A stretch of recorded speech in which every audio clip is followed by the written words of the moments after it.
Hello everyone. Now to start, I'd like to ask a question. What's the biggest issue we find ourselves today? Some may say war, some may say poverty, and others hunger.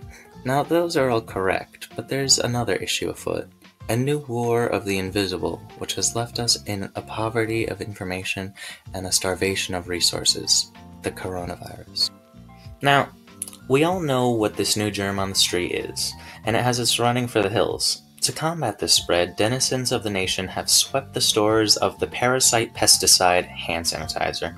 Today, I'll show you how to make your own sanitizer so you won't have to struggle with the fear of contamination. First, we must gather the materials. So what you'll need is rubbing alcohol, aloe vera gel, and an essential oil such as lemon, mint, or lavender. Once that's all gathered, we'll place 3/4 cup of the rubbing alcohol, 1/4 cup of the aloe, and 10 drops of the essential oil into a mixing bowl. After that, you'll need to mix the contents of the bowl, preferably with a whisk, until the mixture appears to be in its classic gel form.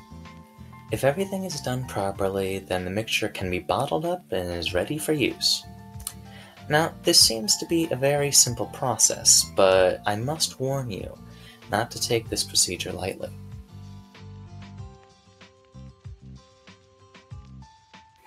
Firstly, the mixture must be followed very closely. The aloe causes the alcohol content to be lowered, and as such requires a 2-to-1 ratio of alcohol to aloe, or else you run the risk of ineffectiveness. 90% or higher concentration alcohol is the best to use for the ratio aforementioned due to the fact that the concentration would be lowered to 60 to 70% alcohol. This is the level required to eradicate the virus and most other germs, according to the CDC. Secondly, the additives. The oils aren't necessarily required, but the alcohol smell would be nauseating without it. The aloe, however, is another story. As most of us know, alcohol is a skin irritant because of its dehydrating properties, so if you don't want rashed, cracked, or dry hands, then aloe is an absolute must.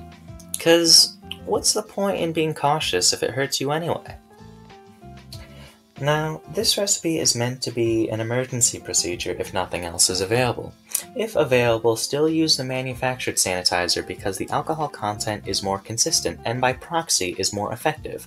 This recipe is also being followed by many people far and wide, so rubbing alcohol would be tough to find and as such may not be suitable to all situations. If you're still worried that you can't get these materials, then don't worry.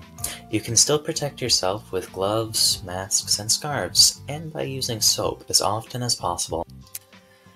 As a germaphobe myself, I must admit that I'm slightly worried. But if you keep safe, remember this emergency procedure, and do as the medical experts tell you to do, then you'll be safe from this abominable aberration known as COVID-19. Have a nice day, everyone, and stay safe.